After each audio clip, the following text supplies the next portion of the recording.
জাতীয় নাগরিক পার্টি এনসিপির জুলাই পদযাত্রা এখন রাজবাড়ীতে শহীদ স্মৃতি চত্বরে চলছে পথসভা।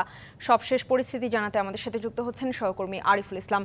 আরিফ, গতকাল গোপালগঞ্জে ঘটে যাওয়া ঘটনার পর আজ রাজবাড়ীতে এনসিপির এই পদযাত্রা ঘিরে নিরাপত্তা কেমন দেখছেন এবং জনসমাগম কেমন দেখছেন, বিস্তারিত জানাবেন।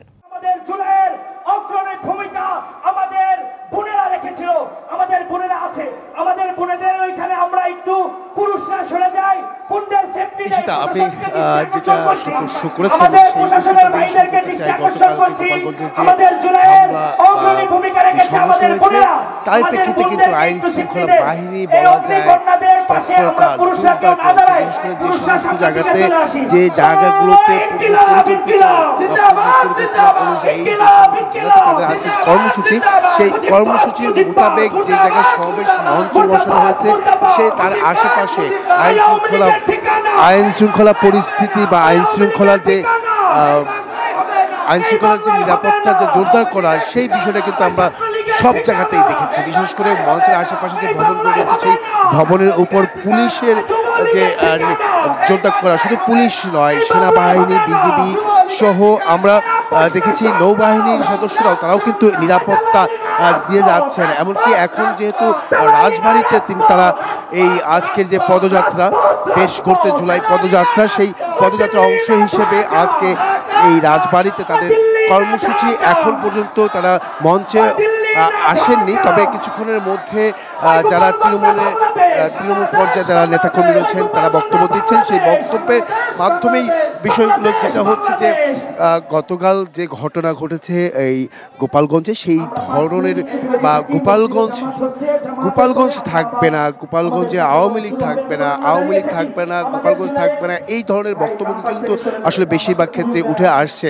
এমনকি শীর্ষ পর্যায়ে যারা নেতৃবৃন্দ যারা আসবেন মঞ্চে, যারা উঠবেন, তাদের জন্য অধীর আগ্রহে তারা দলের যে সমর্থক রয়েছে, নেতাকর্মী রয়েছে, প্রত্যেকেই অপেক্ষা করছেন দীর্ঘ সময়।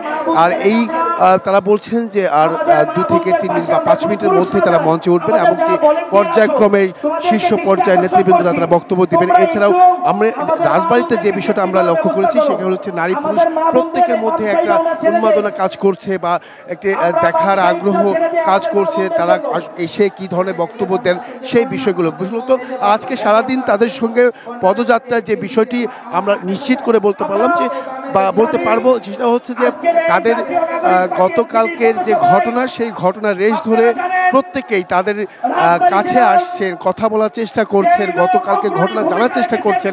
এমনকি যারা এই গোপালগঞ্জ নিয়ে যে ধরনের ফেসিবাদী এখনো বহাল রয়েছে সেই বিষয়গুলো কিন্তু তারা বলে যাচ্ছেন। আরেকটি বিষয় জানিয়ে রাখি আপনাদের এই ইশিতা, সেটা হচ্ছে যে এখানে আর যে বিষয়গুলো যেগুলো আছে, এনসিপি নেতাদের বক্তব্যে উঠে আসে গোপালগঞ্জে আওয়ামী লীগের নেতাকর্মীদের বিরুদ্ধে ব্যবস্থা নেওয়ার হুঁশিয়ারি। আরও বলেন যেখানে হচ্ছে ভারতের মদতপুষ্টতেই দিয়ে আবারও আওয়ামী লীগকে ফিরিয়ে আনার চেষ্টা হলে প্রতিহত করবে জনগণ, সেই বিষয়গুলো কিন্তু তারা জানিয়েছেন। এমনকি তারা আরও বলছেন গোপালগঞ্জে নেকারজনক হামলার ঘটনায় বর্ণনা দিয়ে ফ্যাসিস্ট আশ্রয়কেন্দ্র ভেঙে দেয়া দাবি এনসিপি এই আহ্বায়ক বা শীর্ষ পর্যায়ের নেতাকর্মীদের। সেক্ষেত্রে বলা যেতে পারে এখানে গোপালগঞ্জের যে বিষয়, সেই বিষয়গুলো কিন্তু আসলে উল্লেখযোগ্য প্রাধান্য পাচ্ছে। এখন পরবর্তীতে এই মঞ্চে যারা শীর্ষ পর্যায়ের নেতাকর্মী তারা কিছুক্ষণের মধ্যেই তারা উপস্থিত হবেন এবং বক্তব্য দেবেন। পরবর্তীতে অবশ্যই জানতে আরিফ, ধন্যবাদ।